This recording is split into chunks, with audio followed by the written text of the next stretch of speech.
It's September 3rd of 2019, and it's 3 a.m. in the morning, and I'm on the graveyard shift, which is the shift that I have landed to sort of take care of Harry, who's sleeping behind me right now in the playpen. We've got his crib upstairs, and we're trying to slowly sort of acclimatize him to sleeping up there periodically in the daytime and for portions of the night. But he's quite, I don't know, clingy, needy.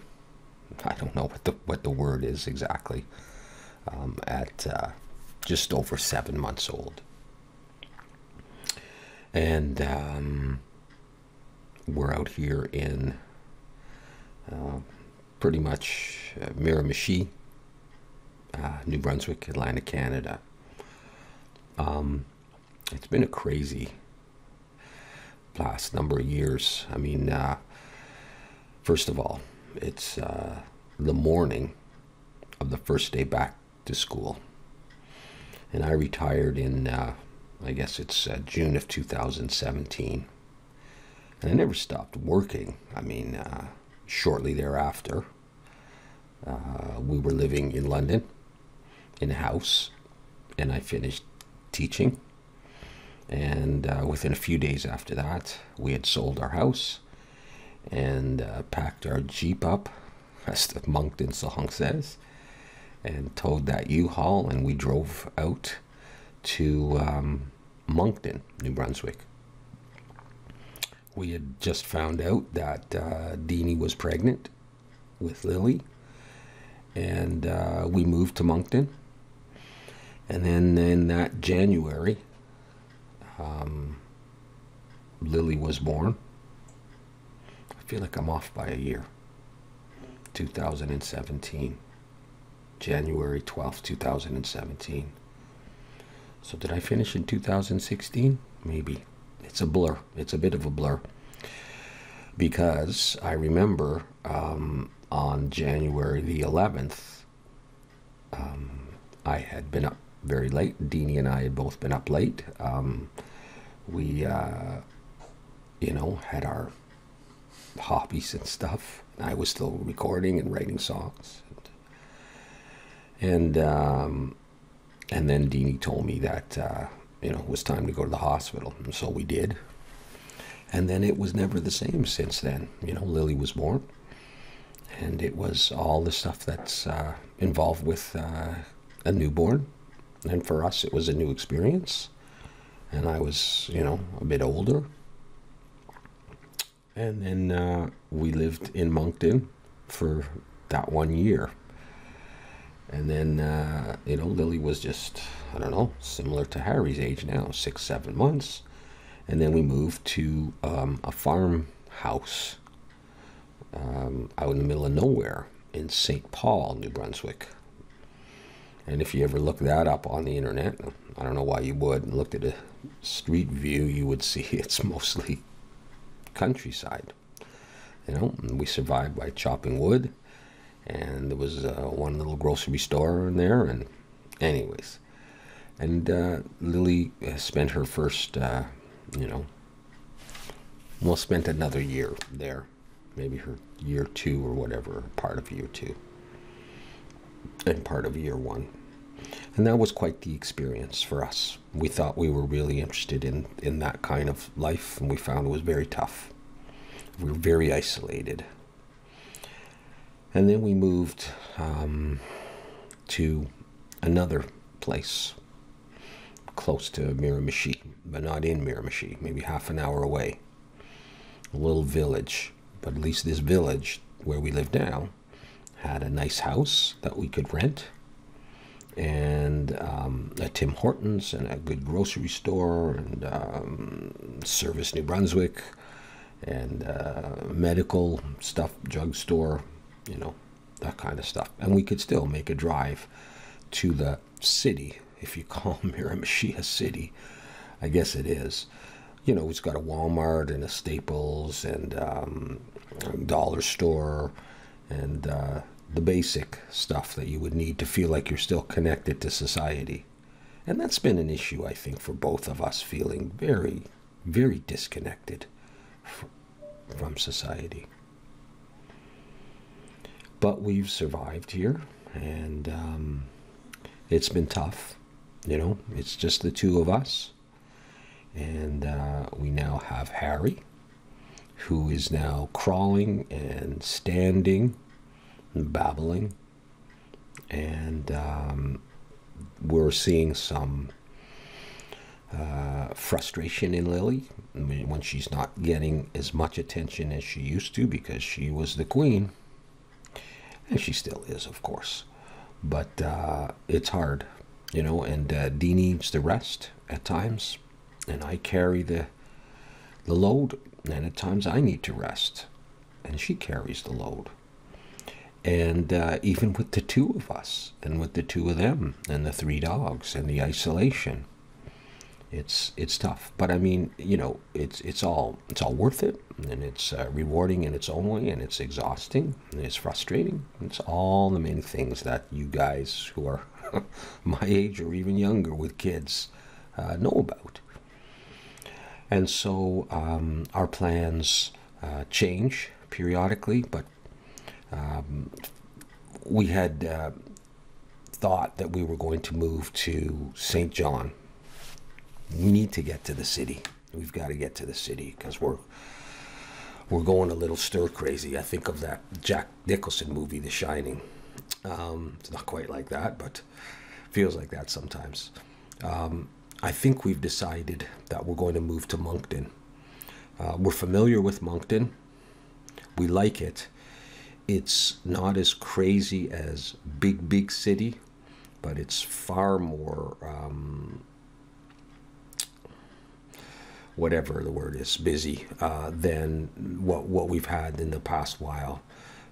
It's got everything that we need.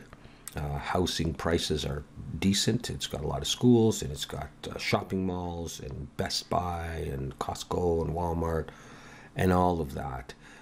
And so we're very excited about going back to Moncton because of the familiarity, instead of St. John, which is kind of like an older city and more touristy, and we're not really that into that. We want city life, so we bring the kids to the mall and go shopping and go to Boston Pizza. And I know they have all that in St. John, but just a little bit more modern, So we're going to try to swing that, whenever we can, within the next couple of years or whatever. Until then, we are here, and we try to go to the beach when we can. Soon Harry will be of the age to do that. And as you've seen in my pictures, I like to take both Lily and Harry out. I like to take them by myself when I can. It's a challenge, and I like challenges. And it gives me a chance to bond with them. And I drive to Miramichi, and then I take Harry in his little, what do you call that, harness. And Lily goes in the cart, and we go shopping. And, people talk to us, and Lily interacts.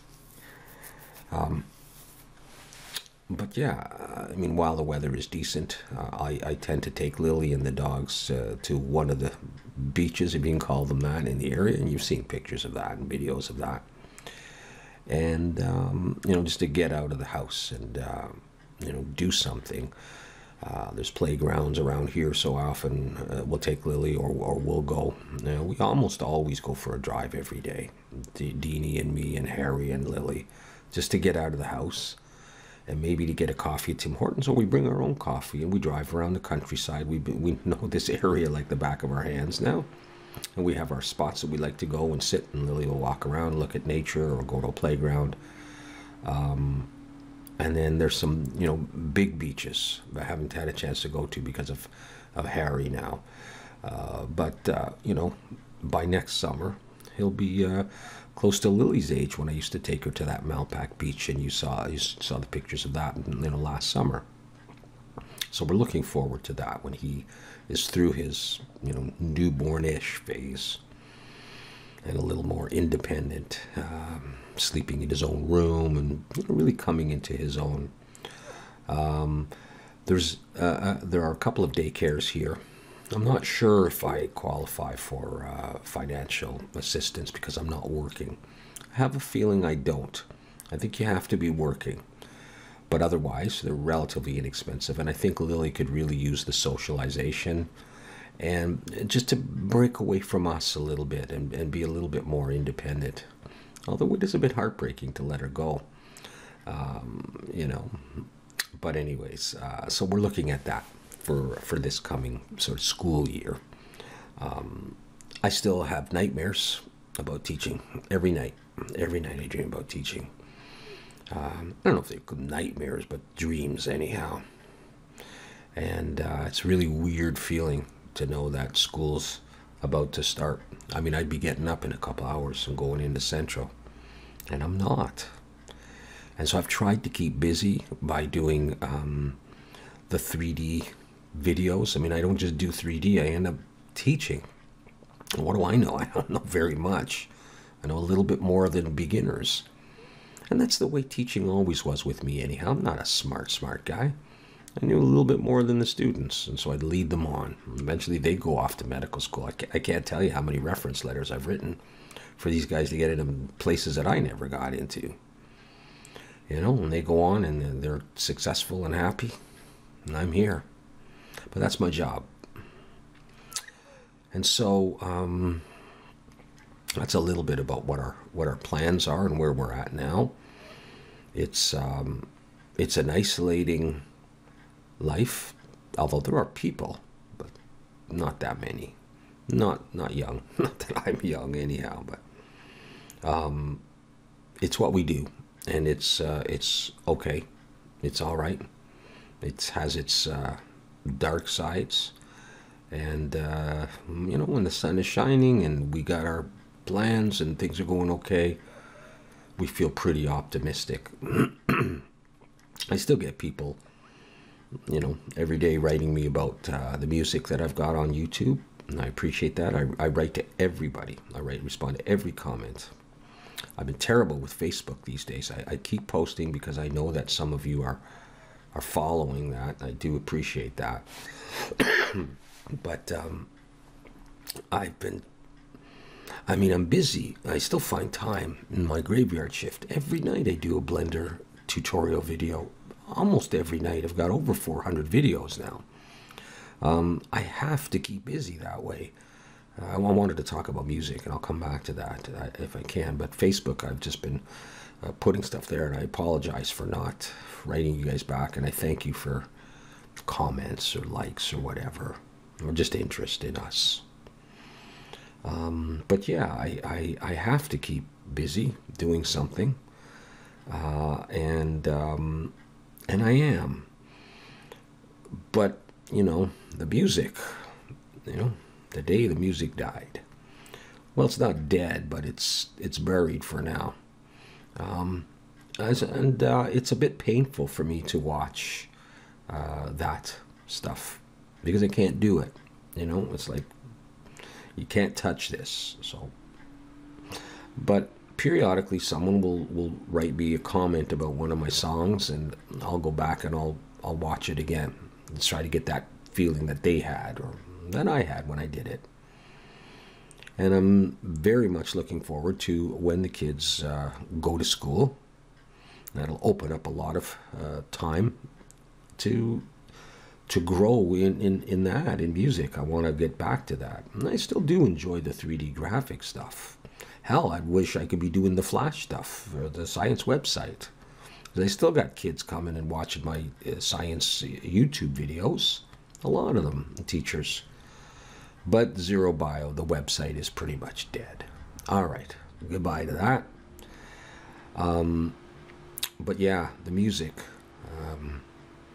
is very tough to give up, and there's just no way. There's just no way to do it now. There's no real energy, you know. You have to have the right mindset and heart and passion to do that, to do a decent job, and that'll come back. So it's a forced break for that. But that's pretty much where we're at. I do try to post pictures every day if I can, and video, you know, when I can as well. And we'll keep doing that. And hopefully we'll get to visit everybody maybe next summer when Harry is older and Lily's older too.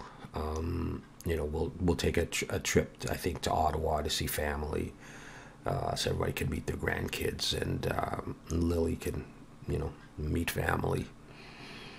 And until then, we got another winter we're going into. It's going to be tough. It's going to be isolating. But you know, we're safe and sound here, and we're biding our time. All right. And like I say, for me, it's important to take care of the kids and make sure that they're as happy as I can make them, as we can make them, and to take care of ourselves, and to keep moving forward, to keep creating.